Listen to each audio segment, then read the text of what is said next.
In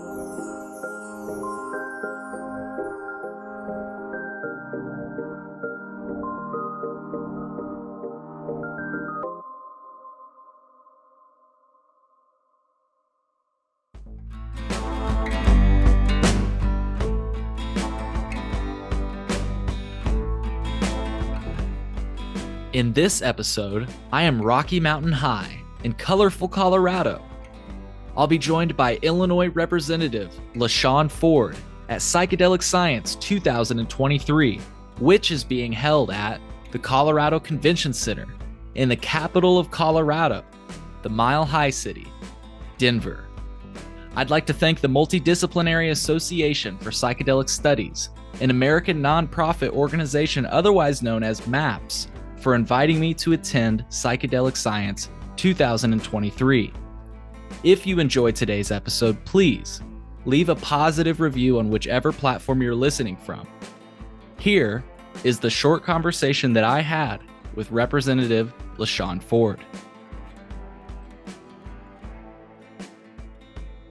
This conversation was originally recorded on June 21st, 2023.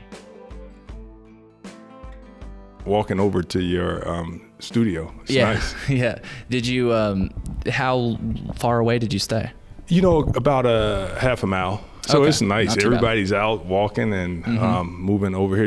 In town, you guys got psychedelics and cannabis. Yes. Competing. I don't know if they're competing, but They're well, let's just say that yesterday when I walked out, people were smoking cannabis. Yeah. So it's like, it's here. It's here. It's here. Yeah.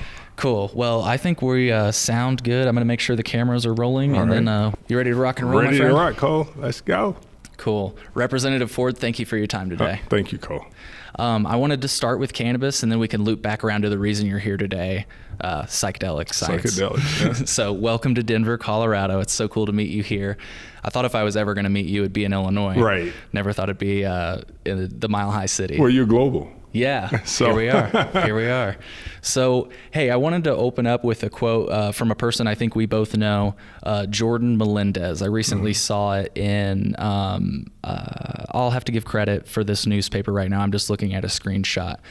His quote was, "True social equity is not the number of licenses that have been issued, it's market share."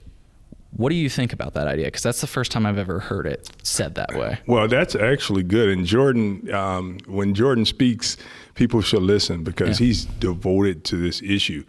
You're right. You can have a lot of people with licenses and they make no money in the industry.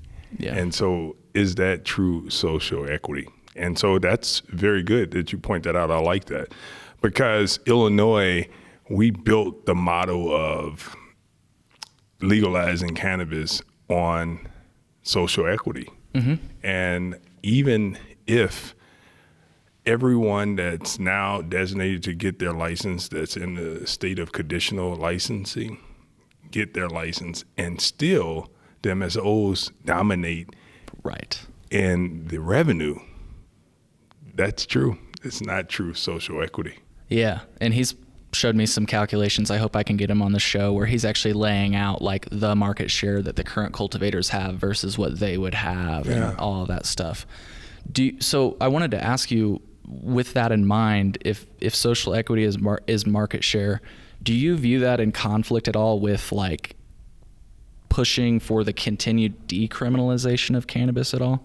Oh, I think that those are two areas that have to remain a focus. So decriminalizing is something that we need to do, and not only should we do it more in Illinois, but nationally. Yeah. It should be something that should happen, and the president should lead in that effort. I mean, here we are with one of the most progressive presidents in our time. We've had a progressive president when we had President Obama, number 44. There was a little interruption with 45, but he wasn't progressive in the areas that we are. Right. But there were no setbacks with 45 because states still had rights. So I think that criminal justice has to be front and center because there are people that's traveling down that lane that, they don't consume at all, but they believe in having a justice system that's fair. So that has to be something that we focus on. And then economically. Right. Do you think that it would have to wait until a federal level? And the reason I'm asking this question is because I've asked, including advocates, not Jordan, but others that have maybe worked alongside Jordan. I've seen them like in pictures together. So Scott Redman from the Illinois Craft Growers Association. I've asked him about pairing some of their proposals with proposals that would further decriminalize cannabis. And one of them that I'm thinking about is home grow. But immediately his question is, well, how's that going to affect our market share? So from my perspective, it seems like from the licensee's perspective, they see further decriminalization as competition to their market share. How do we address that? Because I think that's something that we should focus on as well. There are people in that, I would say, bucket, and people that's in that space that believe that home grow should be decriminalized and people should be able to grow in their own home. In fact, there are members in the Black Caucus in Illinois that believe that. And, my position is I want to be a good broker in this conversation. There has to be a discussion. And if we just shut down the idea of home grow, that's wrong. And I think that the fact that person actually grows cannabis at their home, and to think that we can actually send the police there to arrest them, where they have a right to enjoy their home, and if growing a plant of cannabis is something that they enjoy, they should be able to do it. I know that I could take that stand. Yeah. And the way I like to say it, and I want to see if you're down with this, I always say cannabis is not legal until we can grow, possess, use as much as we want, need, or please. Wow. I think that I could listen to that and talk more about it. I mean, people would say, well, that means that we can have cannabis growing in fields like corn. Would that be okay? I mean, would it hurt anybody? And just to go with your corn reference, like I'm from where there are a lot of cornfields. Most of us know you can't just take that corn off and eat it because it's not sweet corn. Right. It's agricultural. Yeah, you're right. You know what I mean? So, but to your point, I wonder if we go that far. I don't know. But I guess where my question comes from is I actually feel like the Cannabis Regulation and Tax Act was a bit short-sighted. I give it a lot of credit for a lot of the things that it did do, including legalizing cultivation for medical cannabis patients. But when we look at how these penalties were originally established, and just for background for folks listening, the Cannabis Control Act of 1978, it's an Illinois law, and it established a graduated set of penalties. All of those penalties are still alive and well today, except for 30 grams or less of cannabis, 800, sorry, correct me if I'm wrong, it's 5 grams of concentrate. I don't know why I'm blanking on it right now. The point is, it's like the line used to be, you cross this line, you have this leafy substance on you, it's illegal. Now it's like we raised the line up a little bit. We're like, you can have the leafy substance, but only a small amount. Yeah, and you know what's the problem with that is the people with the money, the majority owners in this space, they did just a little to push for a little decrim so that they could make a lot of money. Yeah. We need them to be on board with full decriminalization. But remember, we tried in Illinois, and I tried in Illinois, and people all over the country have tried to do decrim of cannabis for years. Yes. Even the small amounts that we got in the Cannabis Act in Illinois, I tried to do that when I first got in probably 2007. Mm-hmm. It didn't make sense to anyone then until the money people came and said, you know what, why don't we get some people on our side? Sure. And who do we get on our side? People that have criminal records. And we're going to use that as a opportunity to get people to say, yes, I want to pass this bill because they're going to decrim and they're going to expunge records. While all along, they know that they're about to make billions of dollars. So what we need to do is get those billionaires and multimillionaires that's making money off of cannabis to join the effort for full decrim. Yes, well said. And, I get flack sometimes because I have pointed out that they've lobbied against homegrown in the past. And some people are like, well, they didn't all lobby against homegrown. I'm like, well, they didn't. They certainly aren't at the front of the crowd saying, let's do it. So that's a problem. They should be ahead of everybody else. That's right. And they have the money and the resources and the knowledge about this. And they should help decrim across the country. Yeah. Well said. Well said. Well, I want to touch on just Delta 8 before we wrap up with psychedelics. I saw recently in Capital News, Illinois, I had to take a picture because I got a physical newspaper. It's not often that I actually read it. You're too young for a physical newspaper. Yeah, but check it out. I saw Look this. Look at that. Yeah, okay, there's Jordan. There's Jordan, but hold on a second. I'm trying to flip it back. There we go. Oh, yeah. Yes. Yeah, so I saw this and I was like, I got to keep this. But I really liked the quote that you had in here. Ford argued that banning it while trying to decriminalize cannabis and reform the industry would be hypocritical. If we ban it the way cannabis was banned, then we're going to have a new crop of people that's going to be entered into our criminal justice system. I saw you at Chaitiva recently, and we actually had them on. Right. I've never seen it. They gave us like a virtual tour on the podcast. Yeah. Where do you stand on this Delta 8 topic? Delta 8, one, I would tell you, Cole, if we were able to eliminate it off the planet, then we could talk about banning it. Yeah. Thank you. The fact that we cannot eliminate it off the face of the earth, how can we ban something that's here to stay? Yes. And the way I see a ban, we're creating this new criminal act that will take Delta 8 to the traditional market, and now you're going to have more people selling bingo Delta 8, and it won't be as safe as it could be if we could regulate it. And what do you think the answer is? I personally think that it's as simple as ID, you got to be 21, testing, and labeling. That's it. Oh, don't forget now. We got to collect revenue. I need to get some taxes. Now, but does that mean that it's going to be limited to the dispensaries, or will it continue like a Chaitiva? Right. I think that it would be just as you said, those three, and we just need to make sure that we could tax it. I'm a Democrat, and, I think that we have to tax it the way cannabis is taxed so that it could be an equal playing field. You cannot allow for people that sell an intoxicating drug to be in the industry, and cannabis is in the industry, and they spend a lot of money and time to set up and become a thing in Illinois, and you have this competing intoxicant out there that's not taxed and regulated the same. And so I want to be fair to the cannabis industry and say, what's good for cannabis should be good for Delta. So cool. All the regulations that exist for cannabis. So would like a Chaitiva just be given a license, or like, I want to be clear, like these shops, would they be shut down? That's what the cannabis industry wants. Right. They want it shut down. They want to be the only ones. They want to be the only ones. That's called a monopoly in America. Right. And I can't support a monopoly in Illinois, giving one industry all the business. Yeah. That's not right.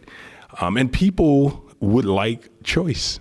That's the way life is. People want to be able to try it. And it's a weird place where federal law is ahead of state law, and it's like we're trying to bring it back. And I get we're trying to add logical steps like age requirements, testing, and labeling for safety. But it's like, I loved your quote because it felt like, it's like we need to be careful about this conversation because here we are. One of the things Trump did inadvertently was sign the Farm Bill into act. That's and right. It was totally an accident. Yeah. If he would have been told, he'd been like, fuck no. You're right, Cole. You know what? I'm glad you called that to my attention because before we talked about 45 didn't do any harm, but he did do something with the Farm Act. Mm-hmm. And Jeff Sessions rescinded the Cole memo, which we're just honoring in spirit today. It's nice, but it's a little scary when you think about that because the Cole memo is what allows this whole thing to go on. Right. I would tell you that that's why Delta and hemp can't be shut down You know, I mean, when you look at cannabis, I mean, you have to respect the fact of the memo and realize that you have something that you're trying to shut down that's federally, recognized. Yeah, exactly. Well, hey, that's all I had on Delta 8. I want one more note on social equity, then we'll wrap up with psychedelics. I wanted to ask you, I feel social equity, it includes giving people licenses and the support they need because they've been disadvantaged by the war on drugs, right? But what better way to address social equity than ending the war on drugs? Oh my goodness. And I don't mean I do mean with all drugs, but since we're talking about we're talking about in the context of cannabis, I'm getting very frustrated, honestly, when I read quotes like that from Jordan, because I understand where he's coming from, but I'm also like, if we're not addressing this cycle that continues, like we've acknowledged, like this has happened, these people have been disadvantaged by the war on drugs, and it's like, it seems like the last thing we're doing is ending those policies. Right. I would tell you, I would love to. I am a rational thinker, and I realize that as a politician, as a elected official that love public policy, the democracy, you bring people along. Yeah. And, I think that we could do more harm than good if we just simply totally decrim without discussion with the public, because people wouldn't understand what's happening. And you got law enforcement that you got to bring on board. You got the medical community that you have to bring on board. And you have the institutions of higher learning. Everybody has to be brought on board. That's why it's a process, I think, and not just allowing for things to just change because a certain group of the population understands it. Everyone should understand it and have an opportunity to join in the conversation. Well, hey, I want to switch over to the CURE Act. Yeah. I am very supportive of the CURE Act. I love it. Can you introduce it for our audience that doesn't maybe know about it? Yeah, the CURE Act is Illinois' #1 bill, and it comes from the people. I knew nothing about psychedelics, but the people actually came to me and educated me about psychedelics and the benefits that this therapy can have on people. Veterans, that's what I hear. #1, people with PTSD and veterans, this is a treatment that people could actually use and they find it beneficial. People with life-ending situations, cancer patients, understand that this therapy of mushrooms, psychedelics, actually helps them along the way. So it's really a medical treatment that in our bill, House Bill 1, it decriminalizes psychedelics, mushrooms in Illinois, and it allows for us to set up therapy facilities for people to go in and receive the therapy with a licensed therapist. Our bill will not allow for recreational use, but it will allow for people to use under the care of a medical professional. Right. So you won't be going to a dispensary like my shirt shows and walking out with a bottle of mushrooms or whatever.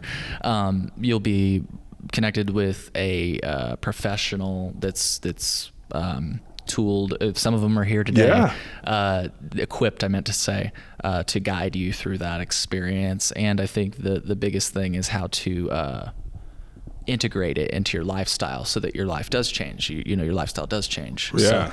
So my favorite part about the CURE Act is the descheduling component of the law. And I honestly, like in retrospect, I wonder, I feel like that's what I'm kind of proposing with cannabis. Don't you think? Exactly. Yeah. And it will take time. And I think we have to, people that's leading the way for decriminalization of drugs should be proud of where we're at today. Yeah.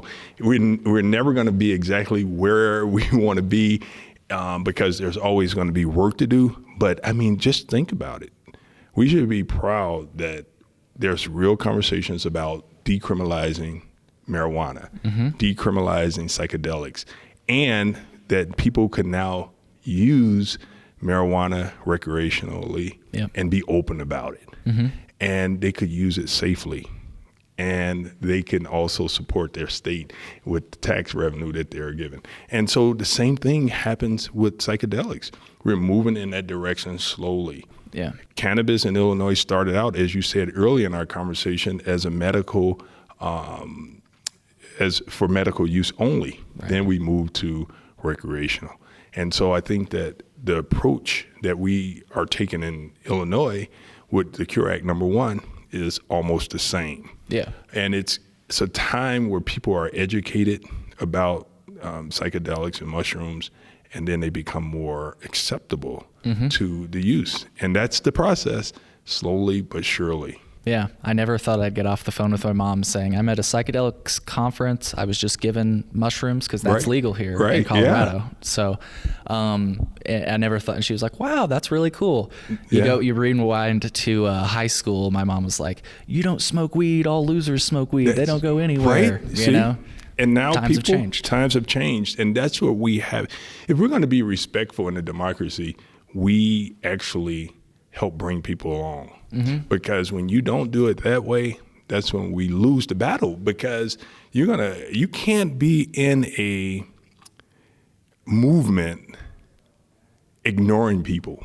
Yes. You have to hear them so that you understand why they don't fit in to the bucket that you want them in. That's how you win. The more you ignore their concerns, the more opposition you're going to get. So you bring them in and you talk to them, you educate them, because there's enough evidence that psychedelics is good for people to use for medical purposes and people for microdosing for whatever they choose to do. There's enough evidence to show that it's okay. Even our institutions of higher learning have studied it and showed us, and they've debunked some of the myths that people used to convey out from the 60s. Yep. And so we're coming along. I mean, to have a big conference in Denver and Denver leading the way in their conversations, we should be happy but not satisfied.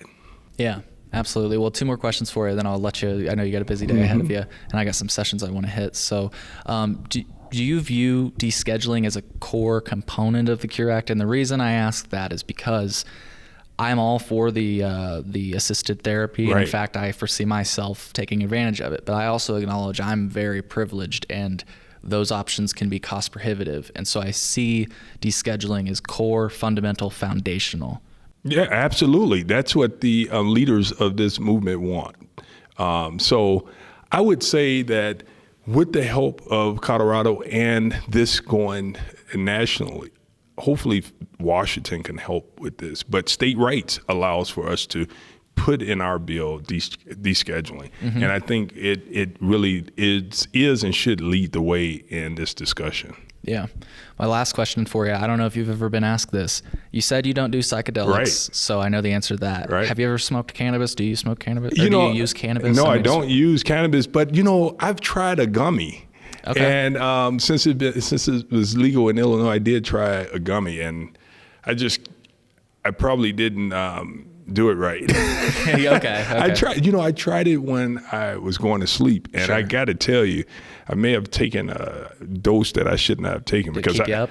No, it hit me. I think I was fighting in my sleep. Oh. It was like, what the heck is going on? It was something. It may have been too much for you. But I think that I hear more good stuff.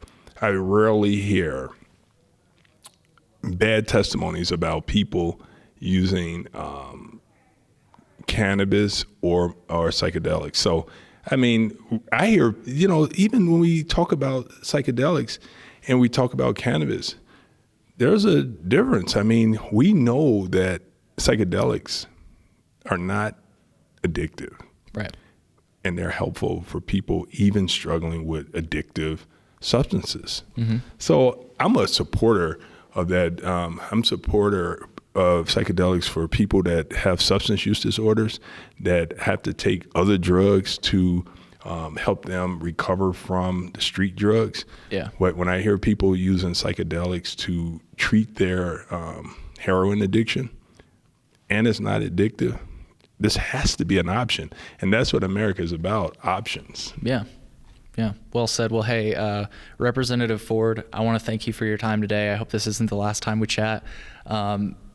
Anything for the final word? I wanted to give you some space. I want to thank you for having me here in the Mile High City and including me in your discussion. And I hope you do well today. I know at the Hilton, they got the cannabis. Have you been over there? Yeah.